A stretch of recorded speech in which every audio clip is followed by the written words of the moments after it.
Warning.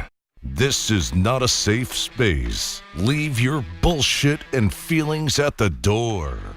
Just when you thought it couldn't get any stupider with the last episode with the APA, Gillette comes out and says, "Hold my beer." We're going to break that down today. It's time for the most raw and unfiltered experience on the internet. So kick your feet up and grab a cold one. You have just entered the Man Cave. And now, here they are, winners of the self-proclaimed International Greatest Men Alive Award, Brad and Terry. Bullying. The Me Too movement against sexual Toxic harassment. masculinity. Is this the best a man can get? Is it? No, I think it might be the worst a man can get. Oh, man. Yeah, hey, thanks for joining us here in the Man Cave. I'm Brad. And I'm Terry. Hey, make sure to check us out online over on Facebook, Instagram, Twitter, and listen to us on iTunes, Google Play, SoundCloud, Stitcher, and Spotify, and YouTube. But if you want that full no bullshit experience and the ability to win some prizes, you're going to have to subscribe to us over on Patreon. We'll talk about that here in a minute. Before we get into the obvious topic today, let's go over what we're drinking. You got a weird one today. Yeah, I found this. It's a Blue Moon. It's the Cinnamon Horchata Ale. Horchata. Brewed by Blue Moon in Denver, Colorado. Horchata, Denver, Colorado. Oh, CC.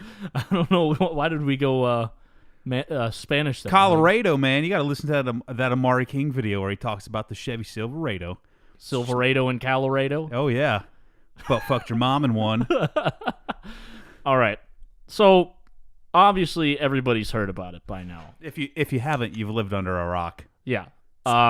Gillette has decided that it is, a feminist brand now? Doesn't like men. They want to redefine masculinity, which nobody really asked for it to be redefined because apparently men have just been so toxic for so long. Man. And when you watch the video, I think it's kind of chock full of either hanging ideas that don't really make any sense when they're just put in a 5-second context. There's a lot to be left about it. Yeah. But on the other end, I don't really think, and I would be willing to bet most of our listeners agree, that toxic masculinity, quote, if you think it exists, fits nowhere within the realm of traditional masculinity. Right. It should honestly be coined a different term because I don't think I think having the word masculinity in there is just wrong. I don't want to say I understand the concepts of what they try to say when they use the term toxic masculinity, but it's in no way, shape, or form related to masculinity or Not being at all. masculine. So I don't think the word masculine or masculinity should be a part of what they're trying to describe when they say toxic masculinity. Guarantee there was not a manly man, a traditionally masculine man in the room when they made this ad. Here's my big question, man. It's obviously when companies go through advertising, this is how I imagine it, right? They all sit at this big round table and they talk, okay, well, what kind of ad should we have, right? Mm-hmm. Who the fuck? They usually will also use focus groups to Right. get feedback before they release the ad. Yeah. Well, I bet their focus groups had fucking gauged earrings and were vaping the whole time. But, I just want to know who the executive is of Gillette. This is a big company. This is a huge fucking company. They dominate the razor space. Yes. They- and owned by Procter & Gamble, which when you look them up, like, I guarantee if you tried to boycott Procter & Gamble, you couldn't in your house. You'd be screwed. Yeah. There's too many products. But who's the executive that greenlit this? Of course. Like, who did it? Because they have this has got to go down as one of the stupidest things I've ever seen in terms of a financial move or advertising move. But there's dudes out there that are eating this alive, just loving it. I've come across a couple friends of mine who are just absolutely on board with this idea. It's like, well, they're just saying that there should be, bystander intervention. There already has been. Yeah. There already has been. Like, this is, I don't see this as a problem. Like, they are finding this very small, to me, my argument was they're finding this very small fringe problem with like this 1% of men who call themselves men but act like this, and then labeling it the rest of men. I think that if it is a bystander intervention thing, like your buddy said, I think that if you really took the time to talk to some people, you'll find that the vast majority of men would be the ones to step in if something bad was happening around them. Absolutely.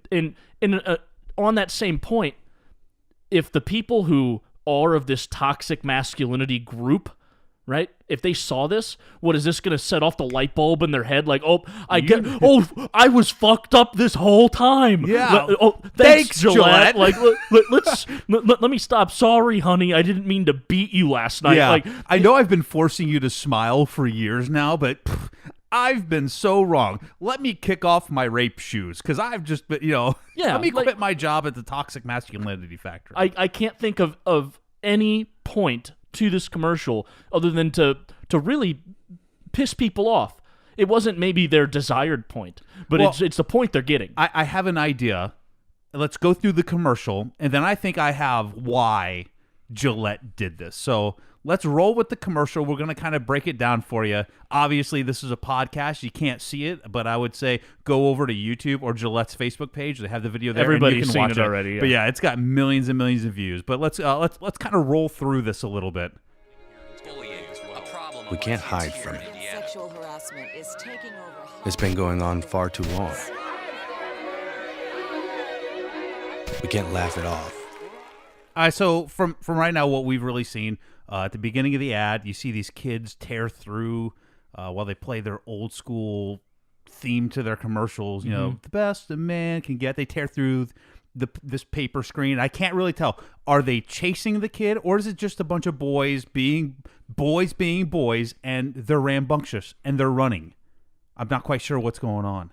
Boys will be boys. Is that what you just said? Yeah, and boys will be boys. I will address that if that is how they identify as boys. I think that it's trying to portray bullying, seeing as that's the very next thing that the commercial goes into. So yeah. Let's so listen. but then you have a few scenes of like classic 1950s cartoon whistling at a woman. Yeah. I would just like to say that this is not the 1950s anymore. We have progressed over 60 years, almost 70 years since then. Things have changed. So I'm not quite sure why they threw that part in there, and they're going over like classic men just it grope says their wives in the kitchen. The whole thing of like, it's been going on far too long. All this, that's the point they're trying to make. Terribly portrayed. Right, but let's listen to a little more of this. What I actually think she's trying to say. And we cut it right there because this is the part of the commercial where they talk about it, basically depict the man mansplaining to the woman by putting his hand on her shoulder, and like what she really meant to say was. Now, I understand the concept of the mansplain. I will admit, I have yet to see this happen. No. I've yet to come across men who just, a woman says something and then they turn to their colleagues and say, what she really meant to say was this. Right. Usually when someone has an interjection, because I've seen this scenario happen before. Someone briefs somebody or gives some type of information, and you can tell by the person receiving the message that the message they're receiving is unclear. Yeah. I've had this happen before with a colleague delivering a message. It happened to be a male colleague delivering I'll call it a message, right? Briefing something to another male colleague, and you can look at the other one and see that it's just not clicking with them. And so I've interjected before because I have a different view, a different way of... Yeah, you try and explain it different. Explain it different. Yeah. So they can understand. It's the same point. You just say it in a different way so other people may understand. But if my colleague, who was male at the time, happened to be a female, I'm not doing it to womansplain. I'm literally doing it so the person on the receiving end of our message understands. Because maybe just how you're saying it, they don't. Right. That's ridiculous. I have never come across a point of mansplaining someone mansplaining something just because they thought a woman was dumb and had to have everything explained. You know why you've never seen it? Because you're the one doing it. Maybe. You toxic man, you. Maybe. And I've worked with a lot of female colleagues, and Yeah. I've never been accused of mansplaining things to them. No. I don't quite understand, but I have been corrected quite a few times by my wife. Maybe she's woman-splaining a lot of things to me. Oh, my God. I don't want to be corrected when I'm screwing up dinner. Don't woman-splain me how to do things in the kitchen. Oh, I guarantee you I cook better than 90% of the women that I run into. Probably. So, yeah, try that one on me. They will. They'll woman-splain you. I can't wait. Go for it. Yeah. All right, let's move on with more of the Yeah, commercial. let's hear a little more. Making the same old excuses. Boys will be boys. Boys will be boys. Boys will be boys. But something finally changed. Allegations. Wow. Boys will be boys. Those pesky boys will just be pesky boys. You know how I feel about this? That boys will be boys. Yeah. That is true. Well, maybe not that much in 2019. Boys may be girls nowadays. But You never know. Yeah. But you know what else? Hoes will be hoes. And You can't say that. oh yeah? You know a lot about my past life, right? Yeah. Not my past life as in like the one I lived before this, if that's a thing. But like my past relationships. Yeah. And man, have I fucking been burned by some gold digging whores. So why aren't we attacking them? Right? Oh, yeah. It's an epidemic. Imagine if we flip this whole commercial around. Forget it as Gillette. Imagine if any company came out and ran an ad on adverse behavior that women do, like gossiping, spending a lot of money on shoes. What if a Victoria's Secret commercial came out? Yeah. Just degrading women in the way they dress or act or just like you said, or if they act typical slutty. Adverse behavior. Yeah. Yeah. Adverse behavior. Imagine a world with women who are spending money, buying lots of shoes. Yeah. Dun, dun, dun. They would be rioting. Like the headquarters of Victoria's Secret would be burned to the ground within 24 hours. Anyone who likes the stance that Gillette's taken in this, flip the script around like that and realize how this would be taken if it was the other way. That's how the men feel when stuff like this happens. No, I'm not going to go strip down naked and ride out in the streets like women do when they get pissed off. But you should put a big dick hat on and organize a bunch of people to wear a bunch of pink dick hats. Yeah. And riot. Yeah. My body, my choice. Yeah. Yeah. And boys will just be boys. Yeah, boys will be boys. Hoes will be hoes. Get the fuck over it. Yeah. You know? But what kills me about this part of the commercial, there's a couple things, right? I've been to a lot of barbecues with a lot of people around. I've yet to ever really see two kids just kind of, I can't tell are these two kids like just kind of wrestling?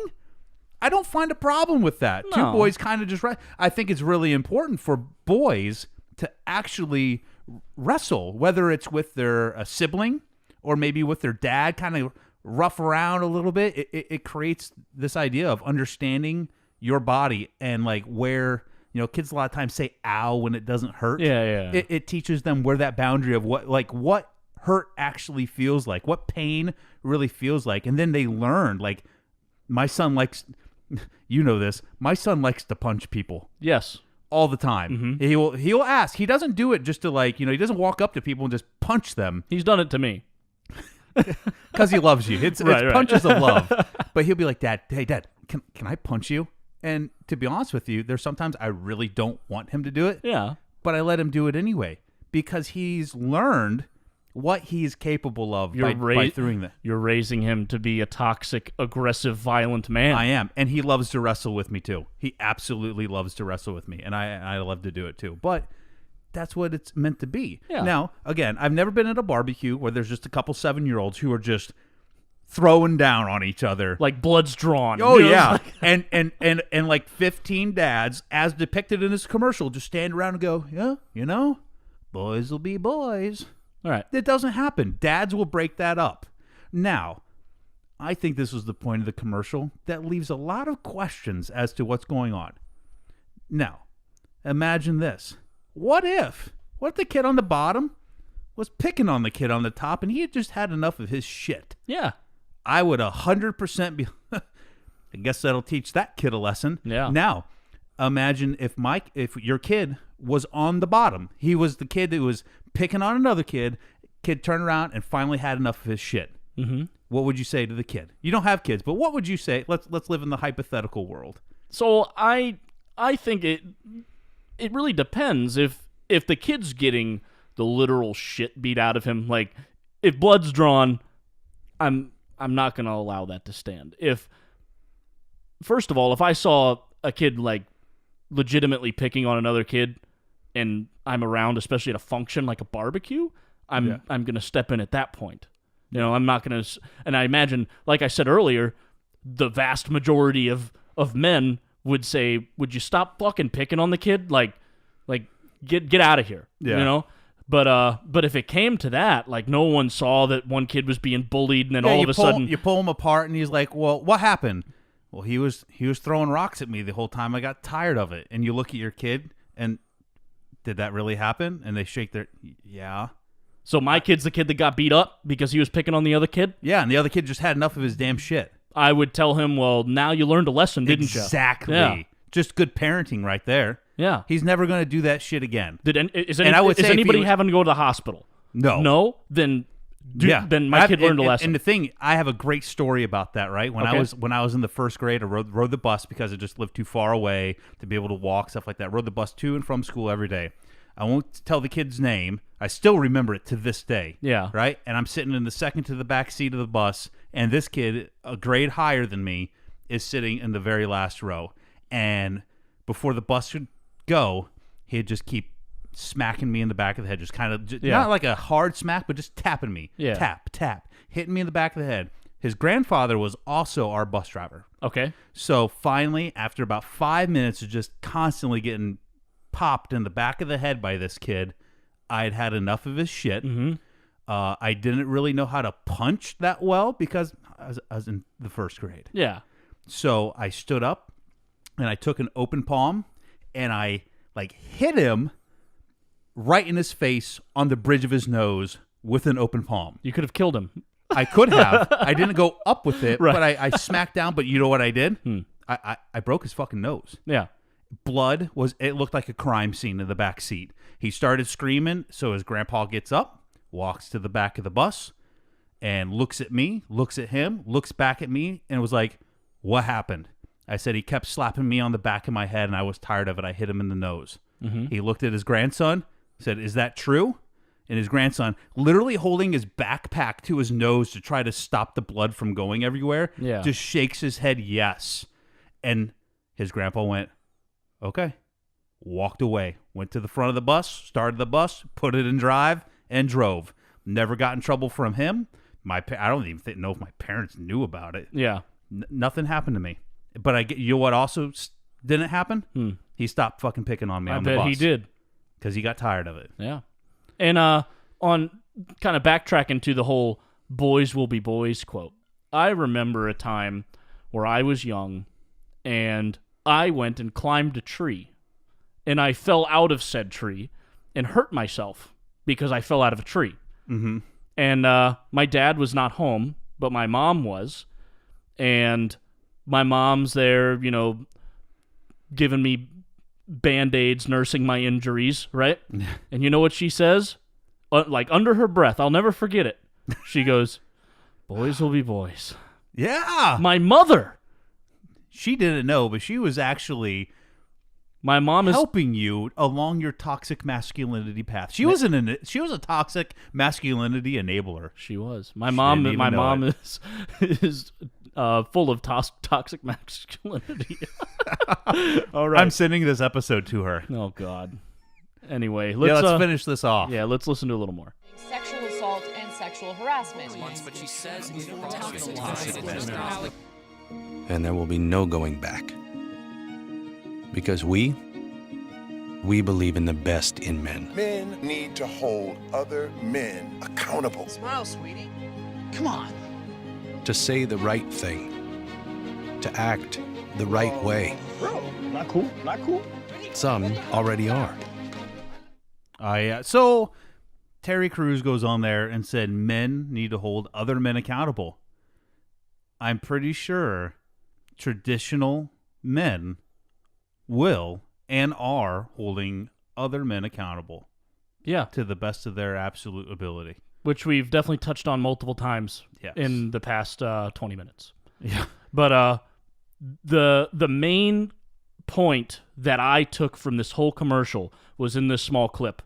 And that was when they said, "We believe in the best in men." Because if they truly believed in the best in men, they would not have made a commercial pointing out all the worst things that men have done. Yeah. That's a lie.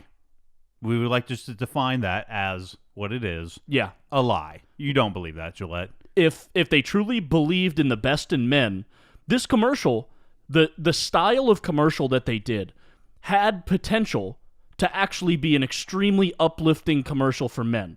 And men respond much better to being told what they're doing well than to be lectured on what they're doing shitty. Yeah. So imagine if this commercial would have started off with, "We believe in the best in men," and then gone on to show facts and statistics of how when men do certain things that are good that a lot of men already do, this happens. Yeah. Imagine that commercial where it was uplifting to the good things men do and accomplish. They could have played the sandwich, right? They could have started out with like the good things that men are doing, showed the little again what we talked about at the beginning, which I believe is the very fringe of the men, quote quote, who believe that they're men but they act like total dirtbags, and then finished off the commercial with more uplifting and kind of sandwiched that idea between what good men are actually doing. Yeah. And it would have, like you said, would have been way more effective. I think they would have got a whole lot less backlash. I think people would have loved it. Yeah. I don't think that in where this kind of panders to the feminists or social justice warrior type, this commercial, I don't think they would have even blinked an eye at it if it was an uplifting commercial for the good things that men do. Yeah. I don't think it would be attacked by that side whatsoever. They would have just looked right over it. Yeah. But what is the best that a man can get? Like, what is it? In terms of razors? No. Like, in general, like, when you really look at what is the best way to raise a boy into a man, like, look at statistics. Over, like, the last 60 years, kids living with a single mother has, like, tripled. Yeah. It's up to 23% now the last time we checked. 23% of kids live with single moms. There's no dad in it. And as of 2012, 55% of blacks and 31% of Hispanic kids live in one-parent homes. And then if you're going to say, well, then they'll get their role model from school. No, 76% of teachers are female, and 80% of social workers are female. So there's no really male presence or a male role model in the school system. Right. But then when you look at it with that lack of having a father in the home, toxic masculinity that they would define is well on the rise. Right. But men in the home has dropped. So maybe it's not necessarily that masculinity is the problem. Maybe it's here's a mind-blowing idea. Uh-huh. Maybe it's the lack of masculinity is the problem. Regular traditional masculinity of teaching boys to become men with being, chivalrous, being providers, protectors, all those things, right? Being that crazy word, gentlemen. Yeah. Being gentlemen to women. Maybe that's what we need to teach them. Now, here's a question. This is very recent. This came out 2 days ago, but it was a response to this Gillette commercial from the company, I don't know if it's eGuard or Eggard watches. Have you seen this? Mm-mm. So this watch company made a commercial of a very similar style, except displayed on the screen are men in either extremely dangerous jobs or situations or very unfortunate situations, and it pairs them with statistics. So the very first one is men account for 93% of workplace fatalities. Imagine that. Men comprise over 97% of war fatalities. Yep. 79% of all homicide victims are male. Nearly half of fathers without any visitation rights still financially support their children. And it goes on, it's a 2-minute commercial for this watch company that is Hell yeah. that is just doing the exact opposite of what Gillette did, and the response is amazing to it. Everybody that has seen it doesn't have too many views on YouTube, but just the fact that a company was able to recognize that Gillette really just destroyed their consumer base. Yeah, I feel like I've been lacking a watch lately. Maybe it's time for me to go buy a watch. And, this really appeals to me because I'm a big fan of kind of voting and putting your money where your mouth is. Putting my money where my mouth is. So Yeah. I feel like, man. Yeah, so I'm going to see how. Well, first off, let me see how expensive their watches are. But I think I might need to buy a new watch. But yeah, we'll post the short commercial on the Facebook page. That way y'all can see it. But it was definitely great to see a company. I imagine other small companies are doing kind of the same thing where they just twist it the other direction. But it was great to see that there are companies out there that don't think the way that Gillette did. So, and I think the reason why I talked about this at the beginning of the episode, the why. Why did Gillette do this? So here's the nutty, crazy idea that I have. Okay. All right. Think about 15 years ago, right? It was realistically what Gillette and Bic only sold like the prison razors like one blade. Yeah. All right. So if you wanted to buy a razor, you had to buy it in the store, and it was a Gillette or a Bic. And if you wanted more than one blade on that thing, you had to buy a Gillette. Right. Well, nowadays with Harry's Razors, Dollar Shave Club, they're losing their market share. Yeah. Because places like that are manufacturing them on your own and can send it to you direct. Because do you know why razors in a store are so expensive? Why? Because they're one of the most highly stolen items in any store. So they've marked them up knowing that more than likely they might lose some because they're going to get stolen. Right. So losing their market share, they know they have massive competition when it comes to male razors. So what do? I start appealing to females because Gillette owns the brand Venus. Right. Which is a good female razor. So I think they're transitioning more to trying to appeal to going after women and the razors they buy because they know they're losing out to places like Dollar Shave Club and Harry's. Well, I saw an article very shortly after this commercial aired where Gillette is under fire, but not for the commercial, for the fact that they called it the pink tax.